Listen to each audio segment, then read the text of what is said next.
Haleluya. Halo Bapak Ibu Saudara-saudari terkasih dalam Tuhan Yesus Kristus. Kiranya damai sejahtera Allah yang melampaui segala akal memelihara hati dan pikiran kita semua dalam Kristus Yesus, Tuhan kita. Bapak Ibu Saudara-saudari, tema gereja kita tahun ini adalah tubuh Kristus yang hidup dan bertumbuh. Dan beberapa kali dalam pembahasan selalu kita belajar bahwa tubuh Kristus yang hidup dan bertumbuh, baik karakteristik, ciri-ciri, dan beberapa hal lainnya terkait dengan penuh Roh Kudus. Mari Bapak Ibu, pada hari ini kita akan belajar bagaimana cara kita penuh dengan Roh Kudus. Kejadian pasal 6 ayat 3 berkata, "Berfirmanlah Tuhan, Rohku tidak akan selama-lamanya tinggal di dalam manusia, karena manusia itu adalah daging, tetapi umurnya akan 120 tahun saja." Yohanes 14 ayat 15 sampai 18 berkata, "Jikalau kamu mengasihi aku, kamu akan menuruti segala perintahku. Aku akan minta kepada Bapa dan ia akan memberikan kepadamu seorang penolong yang lain, supaya ia menyertai kamu selama-lamanya, yaitu Roh kebenaran. Dunia tidak dapat menerima dia, sebab dunia tidak melihat dia dan tidak mengenal dia. Tetapi kamu mengenal dia, sebab ia menyertai kamu dan akan diam di dalam kamu. Aku tidak akan meninggalkan kamu sebagai yatim piatu. Aku datang kembali kepadamu." Bapak Ibu Saudara-saudari, setelah manusia jatuh dalam dosa, Kejadian 6 ayat 3 katakan bahwa manusia itu daging adanya. Dan Roh Allah tidak bisa tinggal di dalam manusia selama-lamanya karena manusia itu daging adanya. Dan di Galatia 5 ayat 17 dikatakan bahwa daging itu berlawanan dengan roh. Maka dari itu Roh Allah tidak bisa tinggal di dalam manusia karena daging berlawanan dengan roh. Maka dari itu setelah Yesus mati di kayu salib untuk menebus dosa manusia, barang siapa yang percaya kepadanya, di dalam Yohanes 14 tadi yang sudah kita baca, ayat yang ke-16 dikatakan bahwa Tuhan Yesus akan minta kepada Bapa supaya ia memberikan kita roh penolong yang lain. Penolong yang lain yaitu roh kebenaran. Nah, Bapak Ibu Saudara-saudari, Allah mengasihi kita. Dia memberikan Yesus menebus kita, mendamaikan kita, dan kemudian dia akan memberikan kembali Roh Kudus kepada kita. Nah, sekarang cara kita penuh Roh Kudus adalah bagaimana?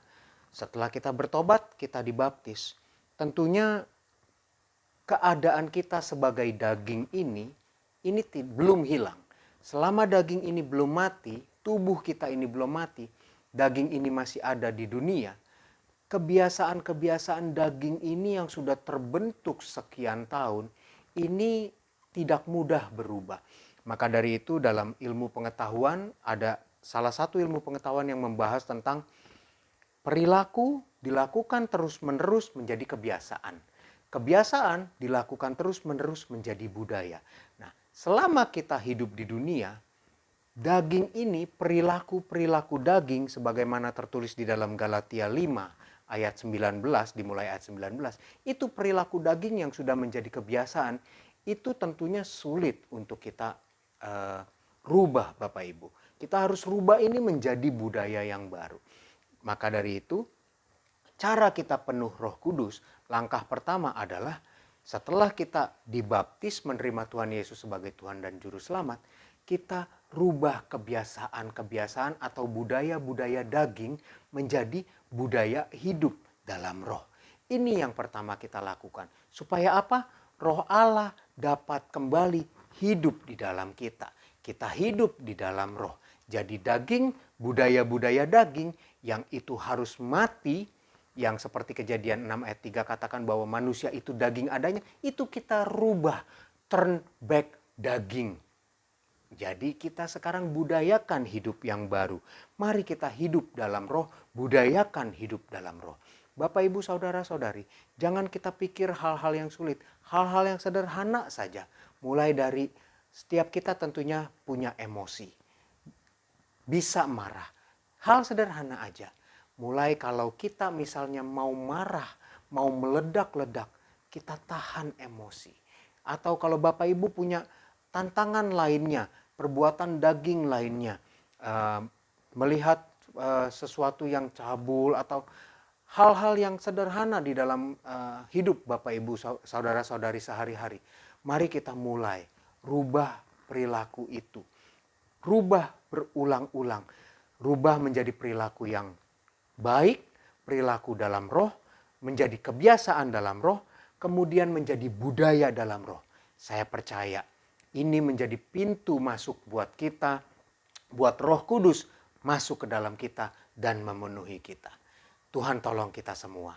Mari kita berdoa. Haleluya.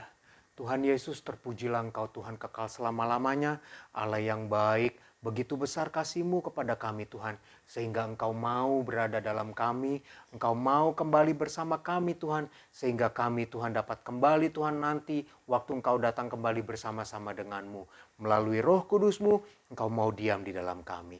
Tuhan tolong kami, cara pertama ya Tuhan, yaitu untuk hidup dalam roh. Tuhan tolong mampukan setiap kami, mulai dari hal-hal yang sederhana, merubah budaya hidup kami menjadi hidup dalam roh. Dari hal-hal yang sederhana ini, Tuhan tolong mampukan kami. Roh Kudus mampukan kami, supaya walaupun Engkau baru ada benih, baru ada di dalam kami sebagai benih, tetapi benih ini dapat bertumbuh karena kami merubah budaya hidup kami, hidup dalam roh. Terima kasih Tuhan. Dan saat ini Tuhan, umat-umat-Mu, jemaat-jemaat-Mu akan beraktivitas. Tuhan berkati mereka. Tuhan jaga lindungi, Tuhan beri hikmat, Tuhan mampukan dalam segala sesuatunya. Sehingga apa yang mereka kerjakan hari ini bersama-Mu Tuhan, mereka akan Kau buat berhasil.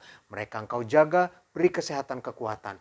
Mereka keluar dalam keadaan baik, mereka pulang dalam keadaan baik.